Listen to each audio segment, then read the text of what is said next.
On today's show, Z has an amazing dream about dolphins, Sadie chokes a rat, and Julie dreams that her horse dies.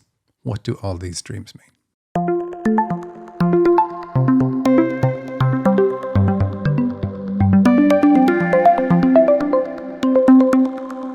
Welcome to the Dream Interpretation Podcast with Michael and Sandy. Hello, welcome everybody. And we're so excited that you're here during this holiday season. Hopefully it is not a big rush for you and you're able to enjoy and have fun with family and listen to our podcast. Yeah, we're already on break. We're not even working. Not at all. You'd never know. It's an illusion. Yeah. So what do we do here? We help you understand your dreams so you can understand yourself. And that's what life is about, understanding yourself. Sadly, let's just dive straight into some dreams. All righty. This one is from Z, and she says, I have dreams about animals quite often. You asked about the name. You said, why do I have Z as the name? The dreamer is from Slovakia, and the name as it was spelled out looked like it had been put through an encryption cipher. So I put Z in. Well, that was good. Anyways, so what she has to say is, I have dreams about animals quite often, and these dreams are very special for me. However, this particular dream was the most special of all. Michael, please don't ruin this dream, okay? I never do. You've got me confused with someone else.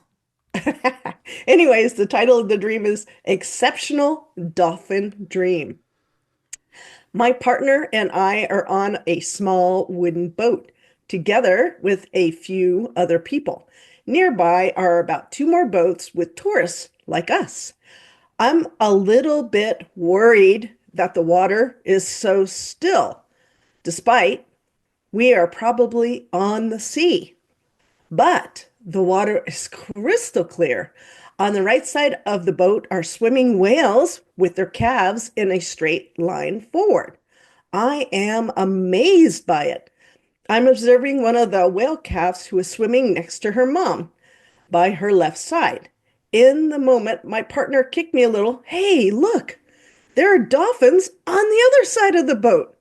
I bent forward and put my hand in the water. I want to touch them probably. In the moment, a dolphin bites on my finger and it hurts a little. So my partner pulls my finger from its mouth. But right after that, I put my finger willingly in its mouth and it held it softly. In the next moment, we're in the water with the dolphins all around us. My partner tells me to hold myself in such a position that he can hold me, carrying me in his arms. When he does that, one of the dolphins lifts him up above the water with his nose under my partner's feet. So I am high above the water, carried by my partner's arms, and dolphin is holding us above the water by maneuvering with its tail fin.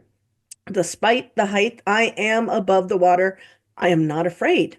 I look around and see other people being held by dolphins above the water too, but not in pairs, just alone. Anyways, that's it, Michael. What do you have to say? Well, first of all, thank you for the dream. And Z says the partner in the dream is also my life partner now. So I wonder, is this an old dream?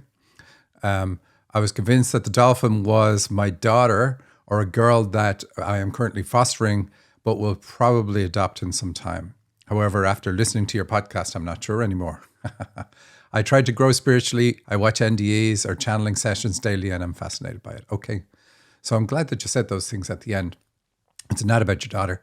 But I mean, there is a kind of a reference to the mother-calf relationship in the dream, which is about your responsibility for developing your own gift. Anyway, let's have a look at all the pieces. I think most of our listeners are already going to know that the dolphins and whales represent channeling. But the wooden boat says you have a digestive system issue. It's not really what the dream is about, but this also shows that the spiritual field can support you and your partner. That is because you're in a boat on the water.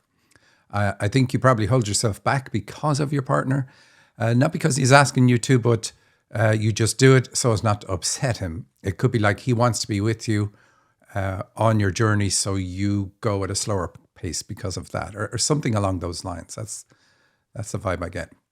The clear water, you say you were a little worried that it is so clear. So you have fears, and your fears are about the spiritual field itself too, because you really should be happy that it's clear, rather than, oh, what's going to happen because it's clear. The whale swimming in a straight line forward, that straight line is the digestive system again. We're going to see it in later dreams on the show too. The whales themselves, of course, represent channeling. The mothers and calves ask you to nurture this ability within yourself, just the same way you would nurture a child. Do what it takes to let it grow. Feed it, the gift, that is. Then we have dolphins on the other side. So you're definitely a channel, but I don't think you are consciously aware of it yet.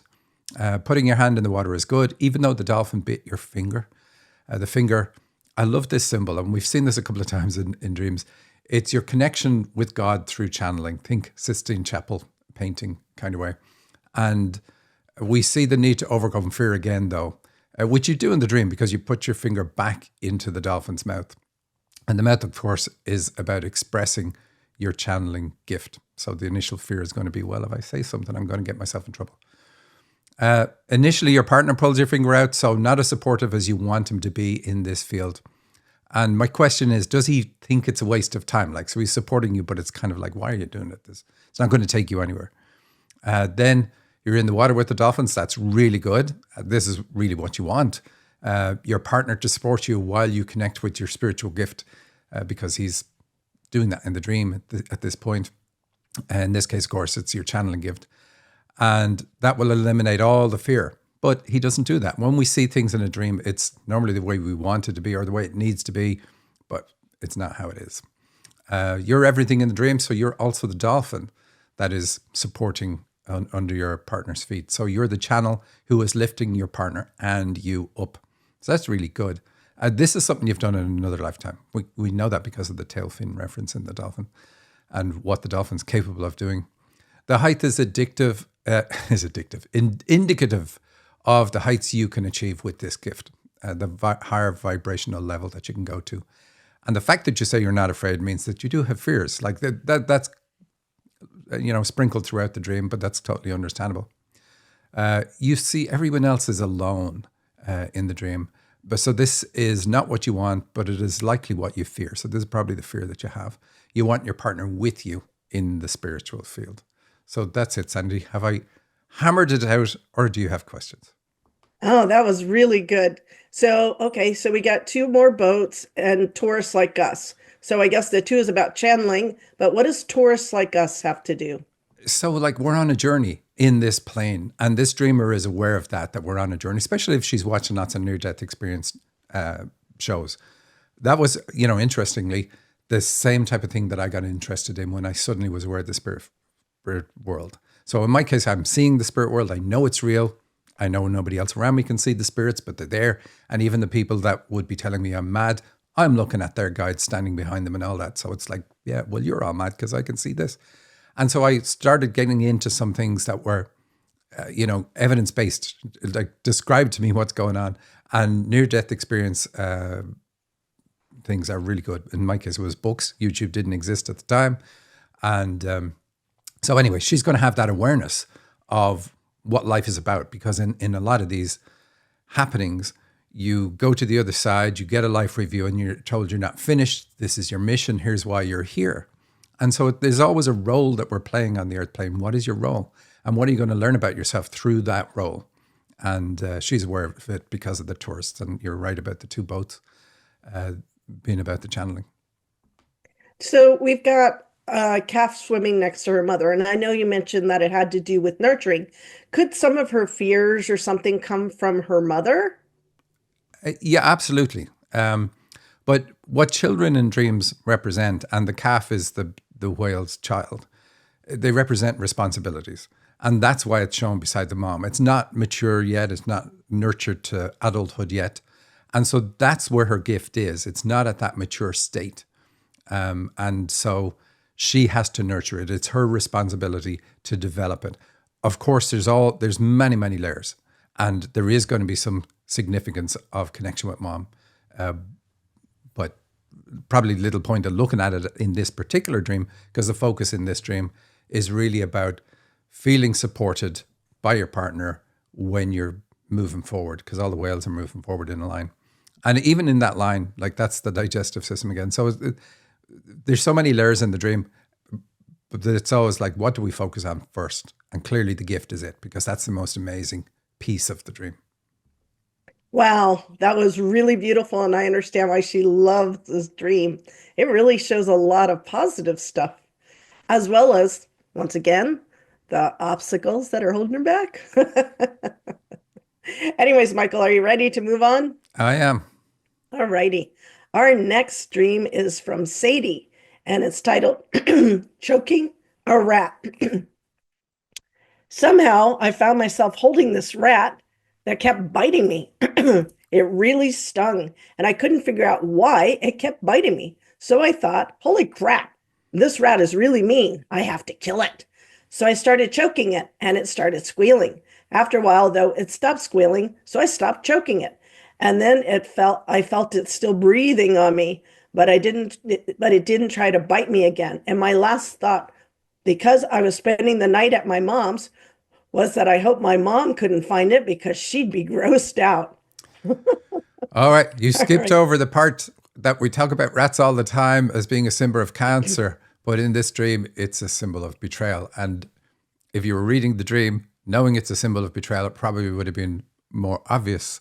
So let's have a look. You've been hurt by someone you hold close because you're holding the rat.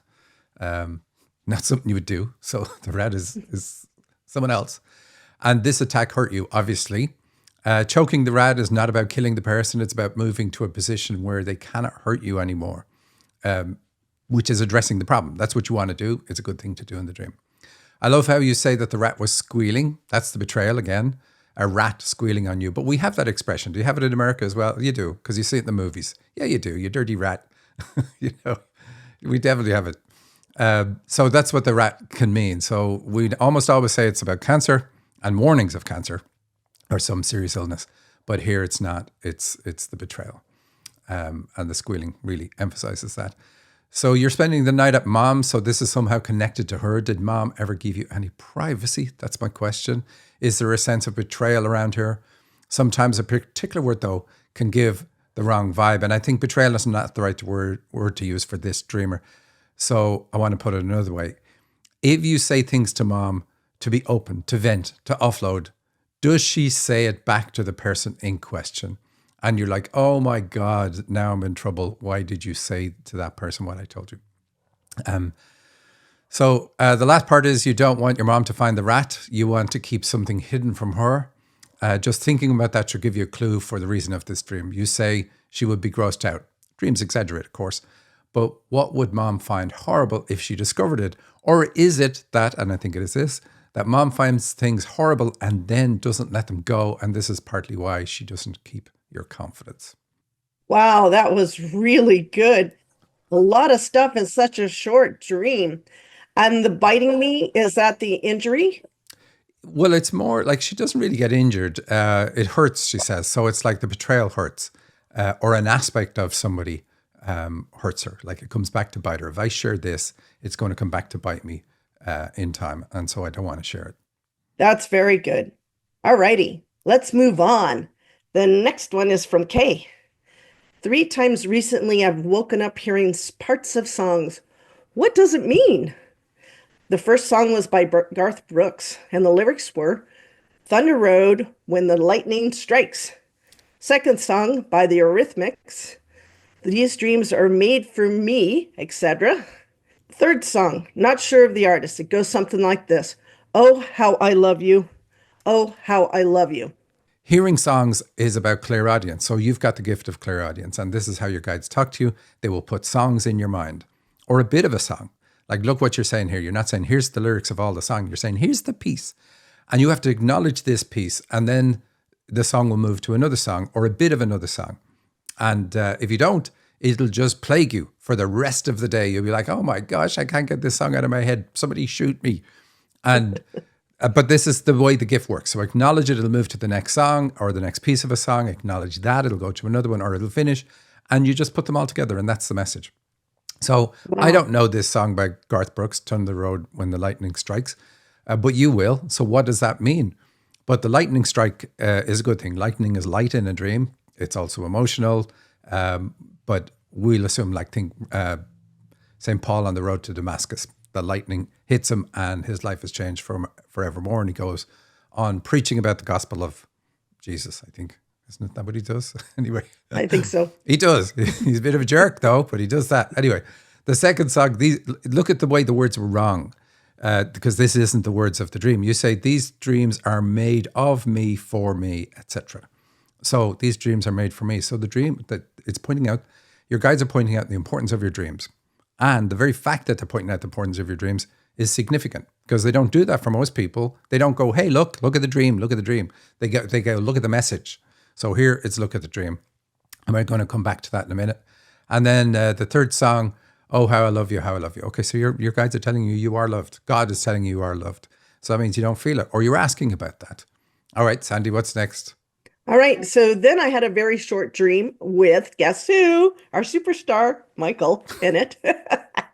Michael's on the TV and the background is red and white, like it was when the show was titled, So You Think You're Awake. Michael's standing there with a white piece of paper and he looks right at me and says, you are understood. The night before, I asked my guides and my higher self for their help with clearing and healing old wounds so I can move on to fulfill my gifts and to fulfill my higher purpose. Wow. Alrighty there, Michael. All right. So I said we'd come back to it. I'm in the dream. I analyze dreams. And so you have the gift of dream interpretation. That's what they're trying to point out. Look at the dream. You've got this gift. You did ask them, what's your life purpose and what are your gifts? And so they're showing you. You're clairaudient. You also have the ability to project your mind because of the TV, the fact that I appear on the TV. So you can do hypnosis, absent healing, and projection. And that's very good in sales and marketing, in the conventional world. But it's very good if you're trying to help other people. When you fully get something and explain it to them, they will get it because your strong mind is imposed on theirs. And it's like, oh, it makes sense. Once you explained it, it made sense. And so you're going to have that with people. And that's a gift too. So they're pointing out that you have that gift. You also have the ability to write because in your dream, I'm holding up a piece of paper. What do you do with paper? You write. And so the last part then, you are understood. So this is something you must not have felt understood going through life. And so they're pointing it out in the dream to say, yes, you are. This is great. And so Nicole, our lovely lady who sends responses to everybody who sends a dream into the show, by the way, she had some interaction with Kay, and Kay wrote back and said, I felt misunderstood growing up and even into young adulthood.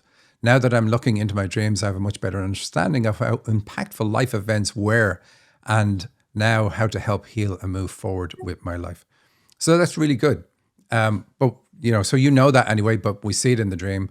It's acknowledging we know what you've been through. We know what your mission is, what your purpose is, what your gifts are, how you're going to fulfill all of those things. And then you begin given a blank page. So it's like, what do you want to put on this page or this piece of paper? It's a really cool little series of dreams. Nice to talk about. Thank you for sending it in. And Sandy, do you have questions? No, that was really, really good. You didn't talk about the red and white.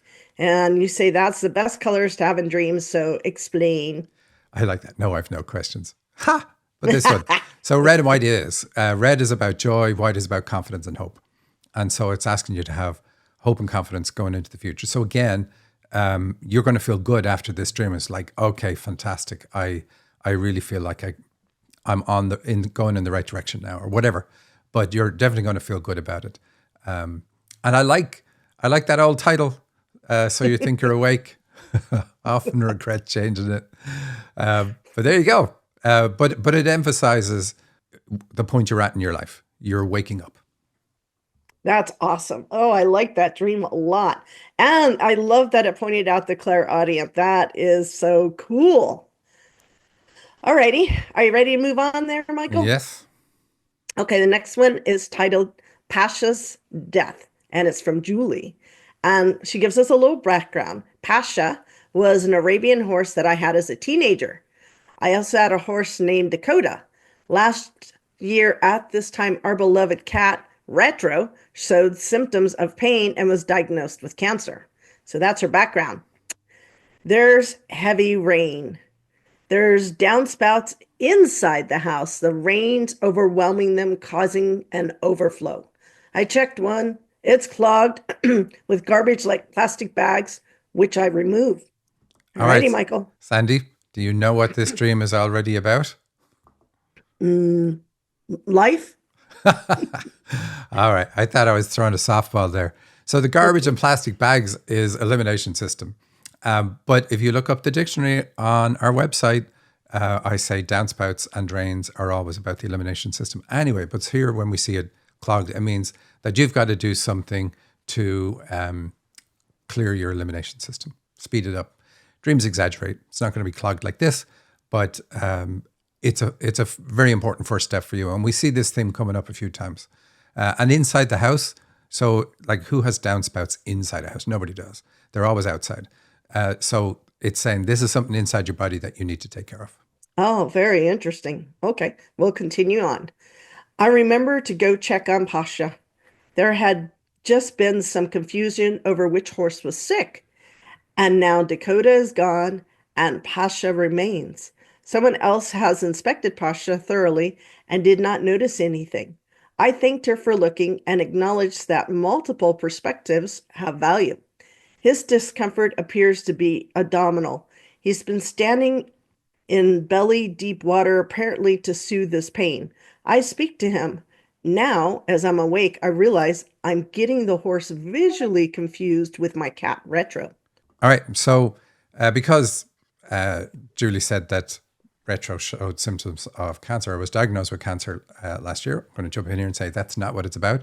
So I said the dream is about the elimination system, the large intestine, and then we see the horse shows up and the horse has abdominal pain. So sticking with the theme, and that's what cats are about. Again, if you look in the dictionary, almost always cats are about the gut. So same thing, all pointing at the same part of the body, not cancer, not a serious thing like that. But that's what needs to be addressed. Now, interestingly, you say someone else had inspected Pasha and didn't notice anything. So that's going to be important. Somebody who should know didn't know. So that's going to point at me having a gift. And the gift is you're a hands-on healer. You have the gift of healing. That's what the horses are showing up in your dream for. Because these horses haven't been in your life for some time. And here they suddenly are. So they have a significance. Anyway, next piece, Sandy.